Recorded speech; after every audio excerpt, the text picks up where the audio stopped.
Next up is Will, pronouns he, him. He is an atheist from Pennsylvania, teacher formerly at a Christian school, and he wants to talk to us about religion in the context of science education. This is my bread and Ooh. butter, Will. So let's hopefully you're still there. I know you've been waiting for a long time. Will, can you hear us? Yes, I can hear you. How are you doing? I'm doing wonderful. Better now that you're here. How are you? Why, thank you. I'm fantastic. I'm thrilled to be here, especially to talk to you two. Just on a personal note, Will from Pennsylvania sounds like just like a rando from the internet, but Paul, we've interacted a couple times before. I've covered some of your theme songs in a metal version. You may have Oh, heard them, excellent. but Oh, that's Yes. yeah, that's me. I'm a big fan. And Awesome. it's related kind of because I was raised kind of like both of you, I believe, conservative and religious and all that, but also interested in science.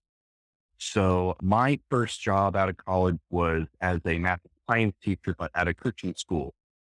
And that was when I had to kind Ooh. of stop playing it safe with evolution because I actually had to, answer students' questions and I couldn't just give myself safe apologetic answers. And I actually had to like look into it. And then when I looked into it, I was looking into it kind of like comparing apologetics with like Paulogia videos. And I'm like, oh crap, Paulogia is the only honest one here. So that was very instrumental in my path there. Um, and then to kind of I'm make glad that we could a help. personal note, well, thank you so much. Like for real, it's been making a big difference in my life personally, but also, I'm a teacher, so lots of other lives are being touched that way. And just to kind of show some love on the other side there, Erica, even just today, I fielded a question from a student about human evolution. And I know like nothing about that subject because I studied physics, but I was able to tell them, about like pelvis and knee and skull and skeletal details because of you. And similarly, I was able to, I recommended your channel to a student because they're doing research on Homo naledi, which I never heard of except for you. oh my So gosh. yeah, Yeah. whatever you're doing, Sending them, it's been making a big difference for you're a lot sending of them in people. So like, and on if nothing Mileti, else, but there you go. you're So sending them Will into the was line, Mileti, but thank you so much. That's high praise. I'm so pleased to hear that. so Will is your question. Why are you two so awesome, or Great. did you have something else to chat about? No, no. That's an obvious answer. No, my question is, I started off, teaching in a Christian school and slowly becoming, more and more aware, like, okay, the earth is old and evolution happening, but I also can't like just, you know, trash my education career. So I have to kind of, like they used to do, teach the controversy. So it used to be I would teach, state kind of religious, state science and kind of try to be sympathetic to the secular view. Now I'm no longer teaching at that school and I'm kind of a baby atheist myself. And I'm now teaching at a secular school, but now I'm teaching science from a secular point of view, trying to be sympathetic to a religious position because, I'm still teaching in like the United States and that's just a fact of life. And so what I wanted to do was kind of describe my approach to that. And then, Erica, you as an academic or, Paul as someone who's like into this transition, hopefully you can just give me your thoughts on that because, I'm hoping I can get you to just go on for a while because you two are so good talking. So here I go. Science is a really great reductive way of describing reality, like kind of like with the metaphor of it as a machine that's describable with mathematics. And that is a view of the world, but it's still kind of a metaphor. And people have been, smart and asking good questions for like tens of thousands of years. They just haven't had a modern scientific paradigm to ask it in. So like years or not years ago, it's kind of recent. There was like stuff about, modern science versus indigenous knowledge. And then, just in general, the, a spiritual outlook on life doesn't have to be invalid just because it doesn't make precise mathematical predictions about the outcomes of experiments. And so my take on it has been, so religious answers are different because they're asking different questions. Science doesn't ask those questions. So why its answers are different. Science's questions are good for this, so their answers are good for that. But that leaves a lot of, human questions, because they're just humans after all, unanswered, and religion kind of just answers those questions. Does that seem, I don't know, inappropriate or stupid, or am I a genius? I don't know. Well, let's Paul, you want to go first? Or you want me to? No, you should go first.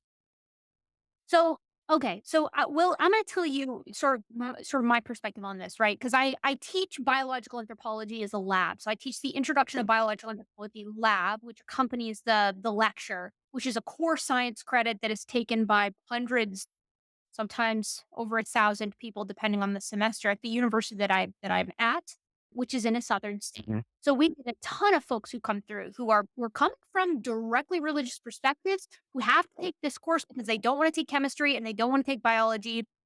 They think this is the easiest, and so a lot of them are coming in with zero evolution knowledge. I had a student at one point who came in and after class because they didn't know what DNA was, right? They only had to take environmental science and they didn't even have to take biology in high school. So like that's what I was working with. And the way that I've sort of watched my professors and watched other people who teach the lab, and then the way I've sort of incorporated myself is one that is sympathetic but stern. So when I start the semester, I begin it the same way every way, right? Like I'm like this. We're going to learn about evolution this semester. We're learning specifically about human evolution. I want to make something abundantly clear up front. This isn't a class that is meant to attack your faith. It might challenge you a little bit. Mhm. It's not meant to make you religious or to keep you from having a faith or whatever. It's going to be tough for some of you out there because this is going to be information that maybe you've never heard before. But that's what makes science exciting, right? That's what makes learning cool. Is you do get challenged. That's some of the best aha moments out there. And then I tell them, that being said, like I also want to make it clear that there are plenty of people out there who harmonize the information that I'm presenting you in this class with their faith. And, I tend to list people like Francis Collins, Ken Miller, the classics, right? And I end usually with the classic Gould quote about how religion and science are non-overlapping magisteria. Science is a phenomenal way to learn about the world around us. It seeks to answer and explain that which we see every day, including fossils that were from the past, right? And it explains why we are the way that we are, which is amazing and incredible and such a useful tool. And because I teach bioed, I tend to talk about like why is that as a field useful, whether we're talking about human health and genetics to learning about the behavior and evolution of our closest living relatives and what that can tell us about ourselves, right? Like this is important information. And then I finished by saying, if you come away from this class and you disagree with it, you disagree with what I'm saying, that's fine. But you do have to answer the information correctly because this is going to be critical for you moving forward, whether you're a doctor or you're in agriculture, because my friend has a lot of things with agriculture pies, right?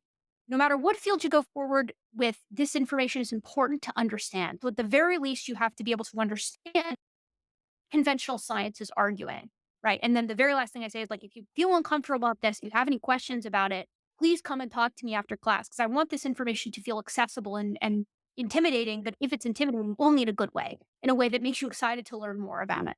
And I've had tremendous success, I think, personally with this approach. And I've had students that come up to me and they say, I didn't accept evolution before, and I take this class, and it's so clear to me how this works. And that's phenomenal. That's the only goal that I have as an instructor, right? Is to allow these students to see and experience a little bit more wonder about what we are and where we came from. And if they harmonize that with their faith, that's on my business as a professional in academia. So that's the approach that I tend to take, right? It's brute in the way that it's like this is factual information from conventional science, but it's soft in the way that it's Mhm. like you don't have to let this like wreck your entire. You don't have to let this push you over spiritually if you don't want it to. There are people out there who make it work. So that's my monologue on Paul. Go, and I have to let my dog in because she's. I Go ahead. I actually am grateful that Erica went first because I'm able to mostly say me too to all that, and that covered most of the bases. What I will add is the kind of person that I was when I was in high school. I very much was a Mennonite kid who thought the dinosaurs were on the ark, going to a public high school and taking science, right? And I think the only thing I would add if you're in that scenario is give a little, all the things that Erica said, plus give a little bit of grace to the kids who are in that category of, well, I'm just learning this so that I can get the marks, and maybe give them enough grace that you can even say it if they're individually, not to the whole class. But the way the way it was explained to me and what helped me in that scenario was think of it as learning about Greek mythology, right? We're not asking you to believe in Greek mythology, but we want you to know the names of the various gods, what they were, what their powers were, the stories and who they interacted with, and then how that led into it. And so, someone coming into your class should be willing to learn the details about sciences. If they just have to grin and bear it, right? If they have to just grit through it, if they think of it more like, okay, I'm learning Greek mythology, and or that you're better learning the enemy, right? Like, like you really should, you can commit, you really should learn all this if you want to tell someone on Twitter that it's wrong, right? Like you really should learn what to do. So those are some strategies for that, like maybe 1% that's really gonna not go with all the great suggestions that Erica gave. Right.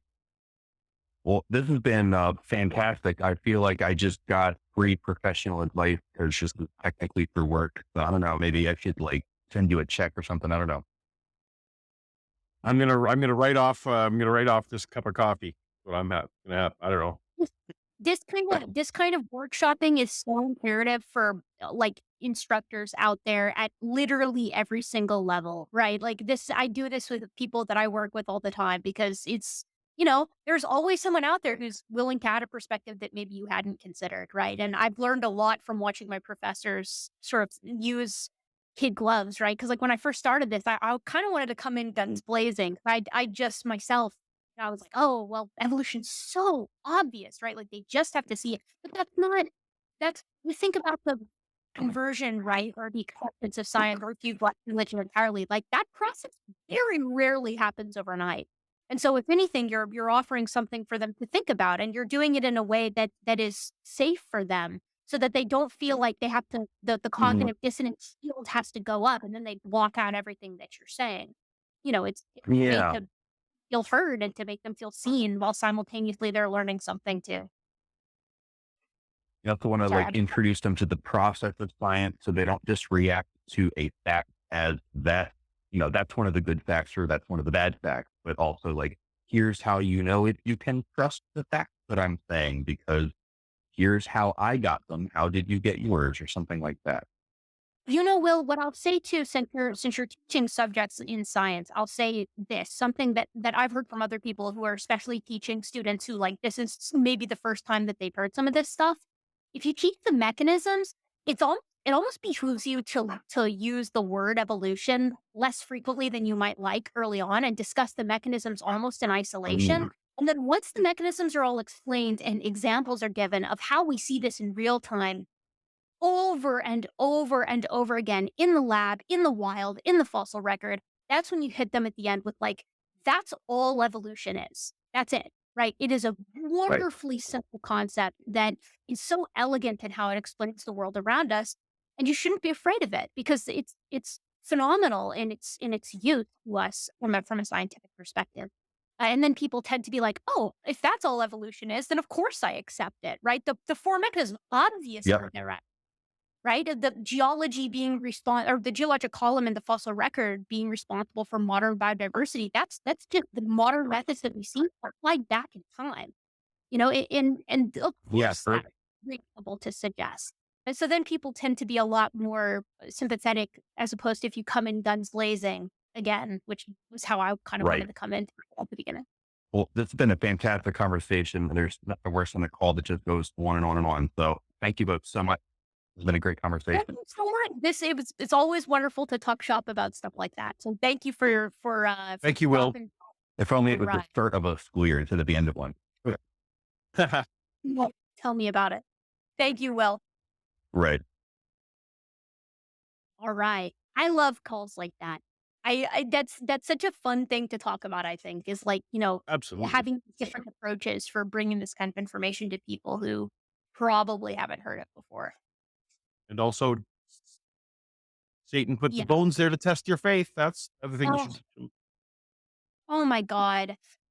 It's So so it's funny. Like, I feel like that's the one that's like the very that and flat earth are the two things that like, it's the meme where like me and Ken Ham are like clasping mm, hands. It's like dinosaur bones were not put there to test your faith. They are real animals and the earth is not flat. And those are the two things we can agree. That's it. It's the only two things. awesome.